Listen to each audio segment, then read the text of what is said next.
Hi, this is Pat Smith again. I am interviewing Dr. Shermeen Yousif, correct? Yes. And welcome. And please share a little bit about yourself and your current role. Yes. Thank you so much, Pat. My name is Shermeen Yousif. I'm an assistant professor in the School of Architecture here at FAU on the Fort Lauderdale campus. And this is my fifth year at FAU, and my research is at the intersection of computational design, performance driven design, environmental design, and machine learning, and more recently, robotic fabrication. Wow, sounds exciting. How did you become interested in using robots in your lab? It's a great question because as someone who was trained in my PhD with the coding and computational design skills and also performance-driven design, I became aware that environmental design requires experimentation with natural materials, and the future of materials should be natural materials to move away from materials with carbon footprint and with embodied energy that's problematic.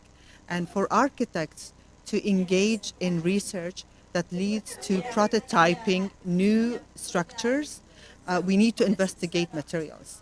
Right. And with that, robotic fabrication can be amazing in that, because then we can customize and design with new material research and with the leading to prototypes of architectural elements and structures that are innovative to solve issues, for example, to be more resilient for building structure, and also to design with fabrication with natural materials and testing with natural materials. And robotic fabrication has become an important research area in architecture, particularly since the 90s with the agenda of sustainability.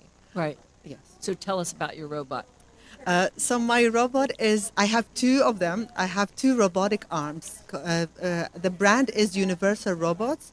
It's a European company, and particularly I purchased, or in my research lab, we're using these robots because they are friendly for students to interact with. So they have sensors and they can stop, and they're called collaborative robotic arms, which means they're safer than other industrial robots. Okay.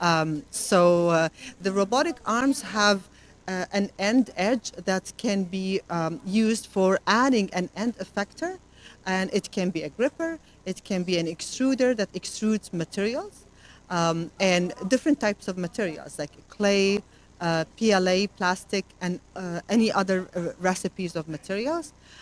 We can apply other end effectors, cameras, sensing, and other scanning, and all types of devices that can be mounted on the robotic arm. Wow. Yes. Wow. So So that sounds, and you use it in teaching as well as in research? exactly. So my lab, the Environmental Design Natural Materials Lab, has been established in the last year. And right now I'm teaching a course, Environmental Technology, where students engage in robotic fabrication after they start with design and designing architecture elements like acoustic walls, thermally modulating walls, Right. green walls, and then they run performance simulation, which means that if it is an acoustic wall, they evaluate the acoustic experience in spaces using their designs. They also use machine learning tools to guide their design exploration. And then after they model their geometry in a modeling software we're using called Rhino, and after that they do the performance evaluation, and then they process the geometry to be fabricated with a robotic arm. Wow. And then because the robotic arms we're using are not as large, not as like used to have big structures, so they're good for prototyping and smaller modules. So we follow a process where the students can create modules that can be assembled. So small modules Right. of their prototype of the wall, and that it can be fabricated with a robotic arm and then assembled. They follow assembly method, so to put it together. Wow. And with this, after that, they can test with the actual performance. So we're trying to push the students to engage in this materializing of these computationally driven designs and sometimes machine learning driven designs. Wow. And how did you train yourself in using the robot? How did you learn to use this robot? Yes. The baseline for using robotics, I believe, is computational skills. So we have to know some coding, computational thinking.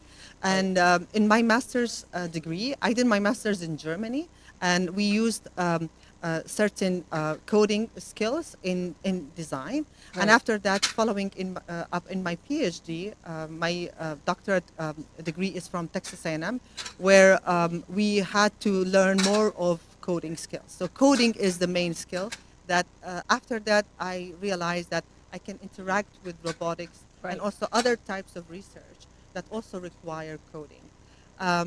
The interest in robotics is now actually, it became even more easy for my students. It's easier for them when we use visual programming tools. So not Right. necessarily the text-based tools, Right. but visual programming, which can facilitate coding for lay students who Right. do not have or do not possess Don't the, have a coding the coding. background. Right. Yeah, so Right. it became easier for them. If you are talking with K through 12 students, Uh-huh. what would you tell them about preparing themselves for future job that uses robots? Well, I do recommend all students to learn coding, to understand coding concepts, to start with a coding language that can be simple, maybe Python, Right. C Sharp, and other coding, and then this will open up possibilities for them to learn about robotics, also other aspects like machine learning, because I do believe that's the future. We need Right. more. We need to be able to communicate with the same language with those machines, and coding is important. So students who are in your architecture school who come in with some kind of a coding background are really at an advantage in working with these robots. Exactly, exactly. Unfortunately, not all of them have it. So Right. we assume that they have zero background in coding. But yes, those who have coding skills, Yeah. they're just confident and they do amazing. Right, Yes. right. It sounds like it's just a tremendous different use. It's something you don't think about is using robotics in the design, in the architectural design, Exactly. not just in building. Exactly. Actually, architecture is a very interdisciplinary field, and we are learning every day that we have to have certain skills, and maybe our mindset is also changing as designers. We're also becoming scientists, not just Right. designers. Yes. That's especially, particularly as you say, in environmental architecture. Exactly. Exactly. We learn engineering and scientific concepts so that we're skilled to design for the future. For the future. Well, thank you so much. This sounds like what you're doing is so interesting, and we really appreciate you sharing it with us. Thank you so much, Pat. I Okay. appreciate this interview. Okay. Thank you so much.